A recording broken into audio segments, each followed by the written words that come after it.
बिस्मिल्लाहिर्रहमानिर्रहीम अस्सलाम वालेकुम। Welcome to my channel. उम्मीद है सब खैरियत से होंगे। आज मैं आपके साथ बगैर अवन के केक बनाने की रेसिपी शेयर करने जा रही हूँ, जिसको मैं पतीले में बनाना सिखाऊंगी। तो चलिए रेसिपी की तैयारी की तरफ चलते हैं। इसके लिए मुझे यहाँ पर चाहिए मैदा 1 and 1/4 कप, अंडे चाहिए 2 बड़े साइज़ के, नमक 1/4 teaspoon, baking powder 1 and 1/4 teaspoon, baking soda 1/4 teaspoon, powder sugar 3 और 4 कप, ऑयल हाफ कप, दूध 1/4 कप, वनीला एसेंस 1 टीस्पून और सफ़ेद सिरका चाहिए 1 टेबलस्पून। बटर मिल्क के लिए मैं दूध लूँगी 1/4 कप, जिसमें 1 टेबलस्पून जाएगा सफ़ेद सिरका। इन दोनों को आपने अच्छे से मिक्स कर लेना है और 10 मिनट के लिए इसे मैं यहाँ पर कवर करके रख दूँगी। यहाँ मैंने बाउल में मैदा लिया है 1 and 1/4 कप।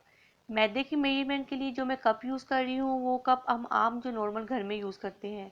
इसमें जाएगा नमक। नमक यहाँ पे 1/4 टीस्पून ले रही हूँ। साथ ही इसमें डाल दूँगी baking powder 1 and 1/4 teaspoon, baking soda 1/4 teaspoon.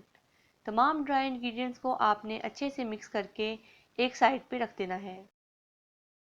अब मुझे यहाँ पे एक बाउल चाहिए, जिसमें मैं शामिल करूँगी 2 बड़े साइज़ के अंडे। यहाँ पर आपने इसकी सफ़ेदी और जर्दी को सेपरेट कर लेना है और आपने एक बात का ख्याल रखना है कि जो भी वेट इंग्रेडिएंट्स आप यूज़ करें वो सब रूम टेम्परेचर पे होने चाहिए। सबसे पहले मैं इसके वाइट पार्ट को अच्छे से बीट करूँगी। तकरीबन 1.5 से 2 मिनट आपने इसको अच्छी तरह बीट करना है कि जो इसका कलर है वो चेंज होकर वाइट हो जाए। यहाँ पर आप स्क्रीन पे देख सकते हैं। अब मैं इसमें शामिल कर दूँगी इसका येलो पार्ट। येलो पार्ट डाल के मैं इसको 1 मिनट बीट करूँगी। बीट करने के बाद अब मैं इसमें शामिल कर दूँगी वनीला एसेंस। वनीला एसेंस यहाँ पे जाएगा 1 टीस्पून। इसको फिर से बीट करें और साथ ही मैं इसमें डाल दूँगी पाउडर शुगर। पाउडर शुगर मैं यहाँ पे ले रही हूँ 3/4 कप।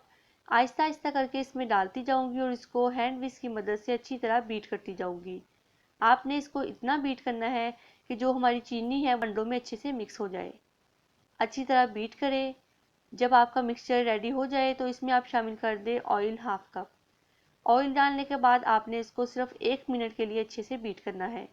यहाँ पे हमारे वेट इंग्रेडिएंट्स रेडी हैं। अब मैं इसमें शामिल कर दूंगी ड्राई इंग्रेडिएंट्स को। ड्राई इंग्रेडिएंट्स आपने आहिस्ता आहिस्ता करके इसमें डालते जाने हैं और हैंड विस्क की मदद से इसको अच्छे से फोल्ड करते जाए।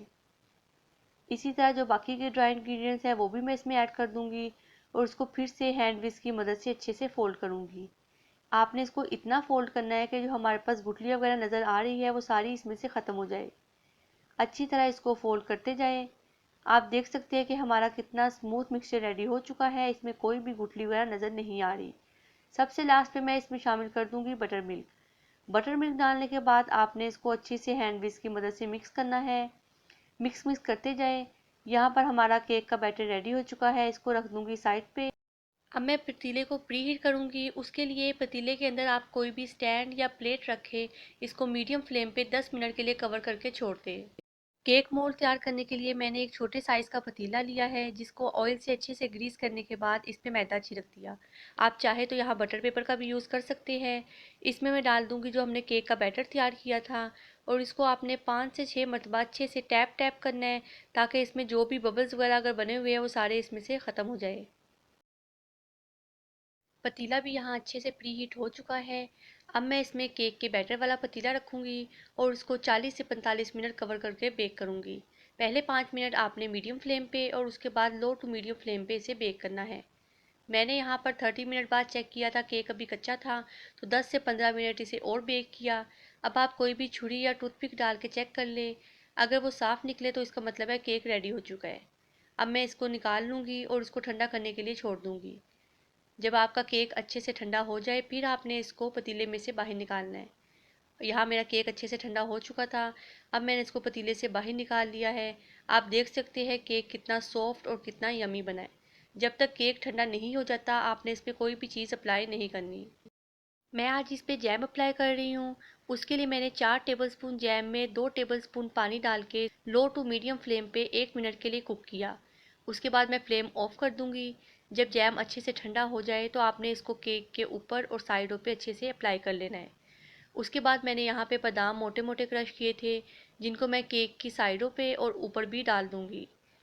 यहाँ मैंने केक की खूबसूरती को बढ़ाने के लिए इस पे बॉल्स रख दिए हैं।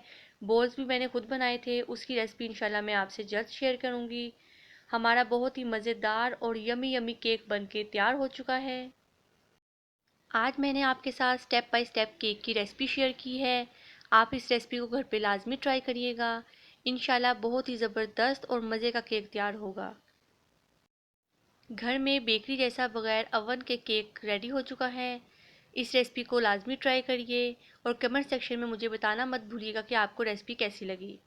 अगर आपने मेरे चैनल को सब्सक्राइब नहीं किया तो भी मेरे चैनल को सब्सक्राइब करें, मेरी वीडियो को लाइक करें और इसे शेयर करना मत भूलिएगा। अपना और अपने बड़ों का ख्याल रखिए। नेक्स्ट वीडियो तक के लिए अल्लाह हाफिज़।